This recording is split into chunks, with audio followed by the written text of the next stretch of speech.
جناب سب سے پہلے آپ یہ خبر آپ کو دینا چاہتا ہوں کہ just ahead of cease fire, یہ افغانی جرنلسٹ ہیں سیمی یوسف زئی، وہ کہتے ہیں کہ طالبان اینڈ ہاسپٹل سورسز ان کابل سے مور دین 300 پیپل ور انجرڈ.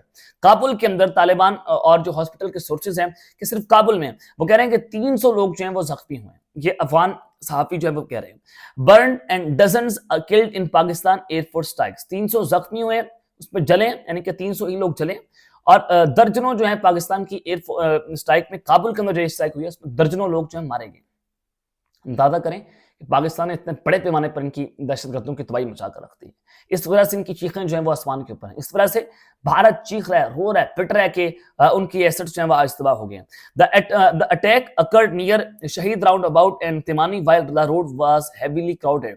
اٹیک اس وقت کیا گیا جب روڈ پر بہت بڑا رش تھا.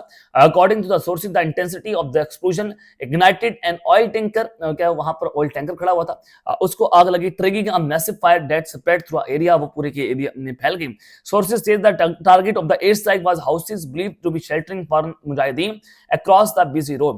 وہ کہہ رہے ہیں کہ وہاں پر جو ٹی ٹی پی کے دہشت گرد ہیں جن گھروں میں ان کو پناہ دی ہوئی تھی، ان سارے کے سارے گھروں کو جو ہے وہ ٹارگٹ کیا گیا اور وہ چل کر راکھ ہو گئے ہیں. اور یہ میں نے آپ کے سامنے افغان جرنلسٹ ہیں ان کی خبر دی ہے.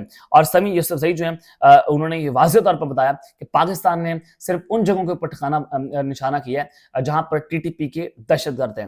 تو ہیڈس اپ ٹو یو، آپ نے سچ بات کی ہے اور آپ افغانی ہو کر اپنی صحافی ذمہ داری جو ہے وہ نبھا رہے ہیں کہ آپ کہہ رہے ہیں کہ صرف ان لوگوں کو پاکستان نے ٹارگٹ کیا ہے سورسز کے مطابق جہاں پر ٹی ٹی پی کے دہشت گرد جو ہیں وہ موجود تھے. تو یہاں سے آپ اندازہ لگا سکتے ہیں کہ جب افغانی جرنلسٹ میں بھی بات کر رہے ہیں تو اس کا مطلب یہ کہ افغان طالبان جھوٹ، اور افغان طالبان کے خلاف ان کی عوام کھڑی ہو گئی ہے. ان کے صحافیوں نے ان کے خلاف جو نفرت ہے، ان کی عوام نے نفرت ہے، اور ان کے درمیان جو اس گروپس ہیں وہ جس طرح سے آگ لگی ہوئی ہے کہ اینٹی طالبان رجیم کھڑی ہوئی ہے، این آر ایف شاہ مسعود کی جماعت وہ ان کے خلاف کھڑی ہو گئی ہے، اور سراج الدین حقانی کا جو نیٹ ورک ہے وہ اس موجودہ رجیم کے خلاف کھڑا ہوا ہے کہ ہم اس رجیم کو تسلیم نہیں کرتے ہیں. تو یہ بڑی وائڈلی ریسپیکٹڈ ہے اس افغان جرنلسٹ کے لیے کہ انہوں نے سچ بولے، انہوں نے حق اور سچ کی آواز جو ہے وہ بلند کی ہے، اور پورے انہوں نے ان کے پروپیگنڈا کو اڑا کر رکھ دی ہے.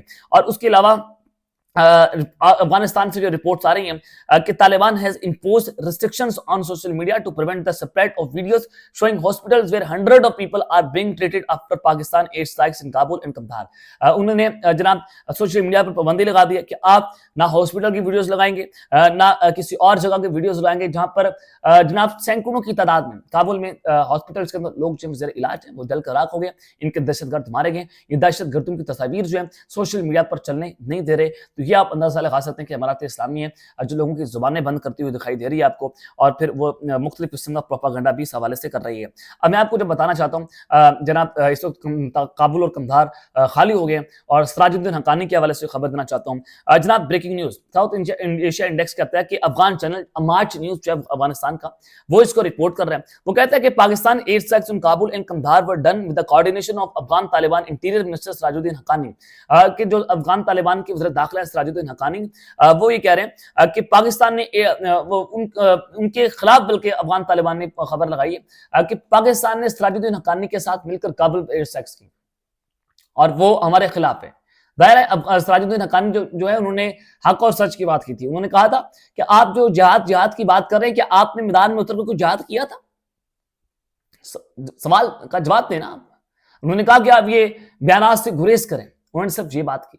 اب ان پر الزام لگایا گیا کہ سراج الدین حقانی جو ہے پاکستان کے ساتھ ملے ہیں اور پاکستان نے ان کے ساتھ مل کر ہمارے اوپر جو ہے وہ ایئر اسٹرائکس کی ہیں. آگے چلیں، ساؤتھ ایشیا انڈیکس کا جو افغان میڈیا وہ یہ کلیم کر رہے ہیں کہ Pakistan wants to overthrow current Afghan regime and hand over the government to the interior minister Sirajuddin Haqqani. وہ کہہ رہے ہیں کہ پاکستان چاہتا ہے کہ موجودہ رجیم جو ہے وہ دھڑم تختہ ہو ان کا، وہ اپنا اقتدار چھوڑ کر یہاں سے فرار ہو اور اپنا اقتدار کس کو ہینڈ اوور کر دے؟ سراج الدین حقانی کو. یہ افغان میڈیا کلیم کر رہے ہیں. Siraj uddin Haqqani the leader of the powerful faction of the Taliban has close ties with Pakistan. وہ کہہ رہے ہیں کہ سراج الدین حقانی جو ہے وہ ایک بہت طاقتور بڑی توانا آواز ہے طالبان میں، ان کے پاکستان کے ساتھ بہت اچھے روابط ہیں، ان کے تعلقات ہیں، اور ان کے کہنے پر پاکستان چاہتا ہے کہ سراج الدین حقانی جو ہیں وہ طالبان کے نئے سپریم لیڈر جو ہیں منتخب ہوں. تو ان کے حوالے سے جناب ایک بڑی بحث افغانستان کی میڈیا پر چلنا شروع ہوئی ہے. تو لیٹس سی معاملہ کس جانب جاتے ہیں. اب تک کے لیے اتنا ہی، اپنا خیال رکھیے گا، اور اس نام بے نازمی اہل خنالہ کے مان پاکستان زندہ باد.